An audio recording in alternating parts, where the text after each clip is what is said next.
Hello everybody, right before we get into the video, I would like to just hurry and put this out here. I'm going to be doing a Q&A hopefully tomorrow, and for those that are interested and would like to ask me a question, I will have instructions on how to do it in the comments below. So if you're interested, go ahead and look at that. Now, so what we're talking about today. I played a match with people that were pretty good at the video game, at least in terms of gen pressure. They were really, really good. And it was one of the biggest maps in the game. So I decided, hey, this would probably be pretty good for an analysis game to help those who have troubles with protecting gens, especially as Michael. And especially on larger maps. And we're about to get the largest map in the game. And I knew two of these people already. I knew two of them were already pretty good, and I had a feeling they were an SWF, and they were the only two. The other two might have also been in a Swift, but the two I talked to, these two Megs, were the only ones that I knew were in a party. I messaged them afterwards. They seemed pretty cool. But anyways, so we're gonna get into the biggest map in the game. And something that I feel helps, and one of the reasons why I use it, is play with your food, especially with map pressure. Because, you know, Michael is 115% movement speed. He doesn't have an ability that helps him get around the map, like Billy or Spirit, Nurse, blah, blah, blah, blah, blah, blah, blah. So, but of course, first we have to find someone. So I looked near the corrupted gens first, because that's what the game signifies as, or at least that's what it thinks is farther away. So I usually like to check those first, and then I like to check my closer gens, because the reason why I went directly to the I got a little bit of insight knowledge, because I knew that the two Megs from the last game I played with them earlier in this day, Waste of God palette. I'm guessing he had a tune. But I knew they went directly on to the gens to start working on them from the previous game, and they did not try and wait Corrupt out. So I had a bit of a hack. But it's always good to check on, once you circle through the Corrupted, it's good to check on the non-corrupted gens. So I found my Obsession, which, another thing, play with your food really helps Michael out with the beginning. If he can't get stock fast enough, and if you happen to find your Obsession, you'll be faster. And one of Tier 1's biggest weaknesses is slow. So it helps. And if you also don't know, when you stalk, while you're in stalk, you'll begin losing a chase. So that's what I'm doing here, and I'm also building. See? Even if she is clear in sight, you can still lose chase while stalking. So, of course, we go around, and it's okay to chase her because I have play with your food. I see an opportunity to get a hit, I take it, and because I didn't down her, I still get a stack of play with your food. If I had a stack of save the best for last, I would have let her go and just gotten more stock. I see an opportunity to down her, but I decide against it because I know the other people will be on the gens, because she's being smart and leading me to where everyone is and is blocked. And I know this girl's smart, and I know the other person's in a Swift, and sure enough, here they are. And I'm really, really fast. And even if I don't have save the best for last, I'm still getting a little bit here, and I'm really, really fast. And I'll be building save the best for last stacks as well once I get back to tier 2, and I'll already have a healthy start because of this. Wait a second, and I see a third person over here, and I still have a third stack, meaning I'm a bit faster, which means she shouldn't be able to get to anything. Yep. And I have 3 stacks ready to go, so when I get tier 2, if I decide to chase someone and not have tier 3, by the time I down them, I'll have 5 stacks. So then my tier 2 will become more and more deadly as well. And then the next time I get to tier 3, I will have a lot of stacks. Making me very, very dangerous. Populous Weasel. I'm pretty sure I heard someone to my left. Yep. But I don't check it. I thought I heard something to my left. Maybe not. Might be crazy. But I didn't see any scratches. We see a bird. We see this girl's trying to lead us away. We know it's the Obsession, so I want to try and catch up and get another stack. Make my next chase easier. I don't need to worry about stalking too much. because they're all injured. But I should get onto Stalking soon, especially since these guys are probably going to start healing. If they don't heal, they are in a very big world of hurt. But of course, they start healing. Good for them. We go back. If they're healing, that means they can't be doing gens. I check there just to be sure, and we hear all 3 of them right over here. So now I start stalking because 2 of them are healthy, and the obsession might take time to heal as well.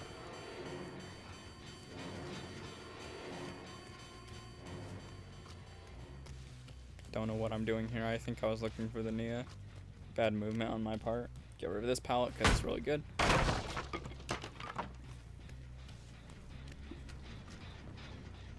If you do have play with your food, you can kind of actually go through some of those loops. Not with 1 stack, but with 2 stacks, you can. I mean, not every loop in the game, of course, but certainly some. David decided to rush gens instead of heals, so I will punish him for it. Wait for the dead hard, because David doesn't have dead hard, and now I have 4 stacks. Building up those stacks slowly but surely. And even if you have just 4 stacks, that amount of recovery speed is still, it can be really, really good the next time you hit tier 3. It can help a lot. Because faster recovery along with a play with your food stack, it's dirty. Very, very dirty. And I don't have to hit the obsession and lose stacks, so she went all the way over there. This decision by me was probably questionable. It's very questionable. I shouldn't have gone all the way over here. Especially since I did not see her at all. I only saw scratches, but I didn't see her herself. I should not have gone over here. This was a mistake on my part. They have 2 gens done. Good for them.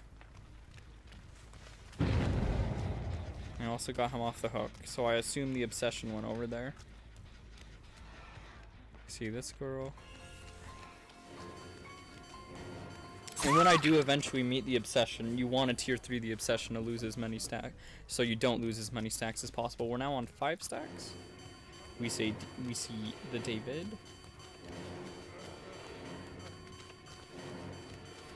And this time we know he doesn't have dead hard. We let him drop the pallet and leave. That's a really good pallet to get out of the way. Very, very good pallet.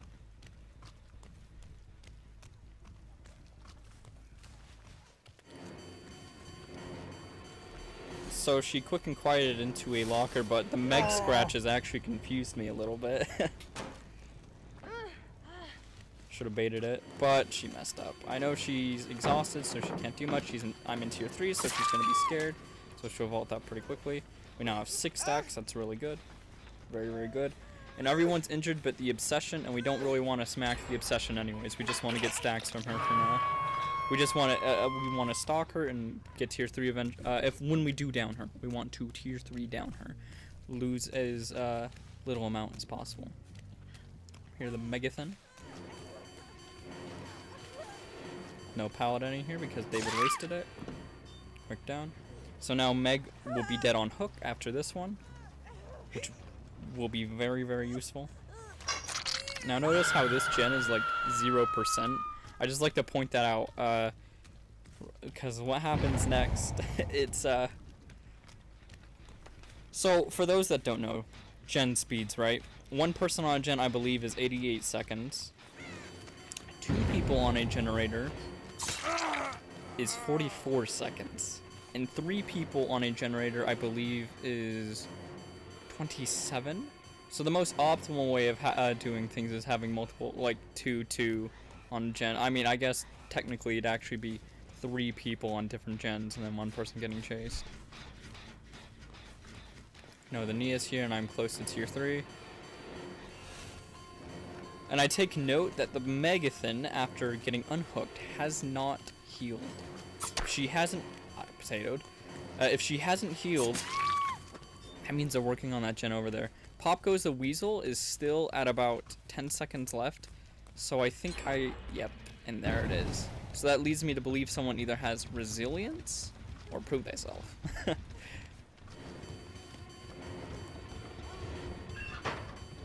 She might have DS, so I wait a little bit, and my but Pop Goes the Weasel is out, and there's been a few seconds left on. Quite a few seconds have gone through tier 3, so I know that it must be up now. Go ahead. Okay. Very nice. So we have someone dead, but 3 gens left. We're in a okay spot. 2 of them are injured. But I don't think anyone else is on death hook. We're in a very spot. Now we're in a decent spot because we're gonna interrupt this. And we have Pop Goes the Weasel, and David's still injured and was pressuring gens. Because of David, we might be in a decent spot now if we can get him down fast enough. But messed up the mind game a little bit. I needed to vault a little faster, but I still get this pallet out of the way. He has to drop it now. I swing just in case, because you never know if Dedicated will be on your side or not. I don't hear him,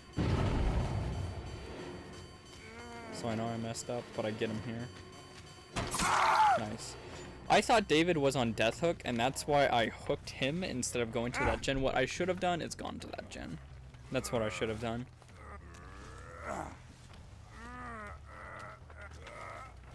Because this hooking, yeah, I could have gone over there and I could have stopped it and saved the best for last.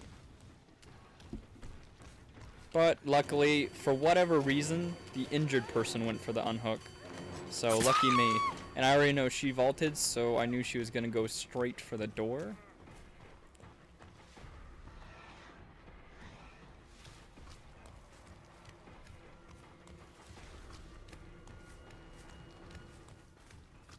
And yep, there she is.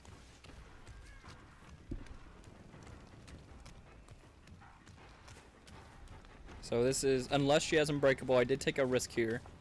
If she has Unbreakable, then they could get out. But I decided to get greedy and go for the 4-man. And it might pay off and it might not. It's a big map, so of course I'm going to get stacks while chasing.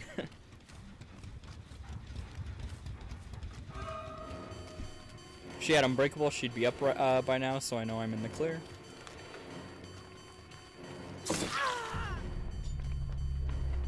Simple little red glow mind game. Get that first hit. Big map once again, so I get a stack.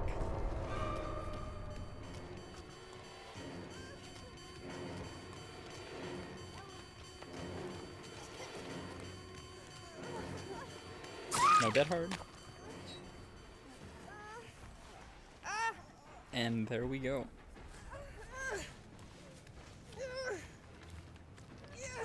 So obviously the Nia wasn't too good in chase. I mean, we couldn't really tell, just because like most of the time when I did down her, I mean, she obviously did some really weird movements, but so did this girl. What they should have done is they should have had the healthy girl go for the unhook. But I probably would have still won even with that because of Save the Best for last. They wouldn't have gotten a proper trade. I would have been able to down her fast enough. Since Save the Best for last makes his tier 2 deadlier, and we were saving up stacks throughout the match. If you do this build, you have to like play around it. You know, you have to know when to hit the obsession or not to. Of course, if your obsession is being potato, I open the gate because it's the same amount of points as closing hatch, but you have to know when not to do stuff, when to do stuff. So like if your obsession's being potato, right, there's no reason having someone dead, whether you have stacks or not, is more valuable than actually like trying to conserve stacks. Having someone dead is huge. If I didn't get that Meg dead, I was lucky and she decided to pressure gens instead of healing. If she had healed and then went on that gen, I didn't have tier 3, like it wouldn't have been ready. Like I was just about, like it was just about to end, so, well actually, no. Yeah, no, but if they healed, yeah, it would have definitely, like if they played it a bit more patient, they would have won. So luckily for me, they weren't. So, talking about gen pressure on larger maps, play with your food really, really helps with Michael. because it helps them get around a bit more. But if you don't use play with your food, then you have to do what the developers suggest, and that is to kind of like pick a side to defend and defend that side. Whether it be like 3 closer gens. Usually, what I like to do is for example, I apologize for the background noise. On like Temple of Purgation, I always like to defend the temple side. And of course, on the notorious Thompson house, I always defend the house itself, because once they get if they get one of the gens on the Thompson side house, it's game over, man. I suppose you could actually try and defend the other side if gen placement happens correctly. I don't know, maybe I should try that next time I get Thompson house, which will probably be soon, because I get it too much. Anyways, hopefully this video was helpful in some way. Maybe my gameplay helped, maybe my explanation provided some insight or something of the sorts. I hope in some way it may have helped a little bit. And of course, always they can't be doing gens if everyone is down from a tier 3, so that's always of course on larger maps they usually like to split up, which is why corrupt can kind of be nice. If they decide to really rush gens, they'll usually all be together near the start, because they'll be clamped up together because of those because of corrupt, because they want to get to the closer gens. So usually what I like to do near the start, if I can find the obsession, great. If I can't, I'll get save the best for last stacks and stock. But what I like to do near the start a lot is I like to get if I find my obsession, I like to build up stacks while stalking with play with your food, like you saw in this video. And I got 3 stacks of play with your food. I got 1 tier 3, and I downed 3 of the team members, right? And I got a few save the best for last stacks as well. So a little bit of both. And then towards the end game, I start getting 5 stacks. And even if you don't have 8 stacks, the perk is still useful. It still gets you chasing the obsession faster. It makes tier 2 more useful, because once you do eventually get to 6 or 7 stacks, even just 6 is really dangerous, right? Tier 2 starts becoming a really big scary thing, even if you're not in tier 3, and you can apply lots and lots of pressure. And then the next time you get to tier 3, you'll have lots of stacks. It's kind of why I like this. And play with your food helps with Michael's map pressure, which is something he really needs, since he's just a normal M1 killer. And once you do get lots of save the best for last stacks, and since tier 2 sneaky, you get that first hit pretty easily, and then you can end a chase really quickly. It might as well be you in tier 3. Might as well be. So anyways, that's some of my Michael Myers insight for you guys. Hopefully you enjoyed the match at the very least. Thank you so much for watching, and thank you all for 2,000 subs. I think we're already 1/5 of the way to 3,000. It's so crazy. Thank you guys so much. I don't know what else to say. Of course the Q&A. If you're still around by the end of this video, the Q&A. If you're why am I repeating myself?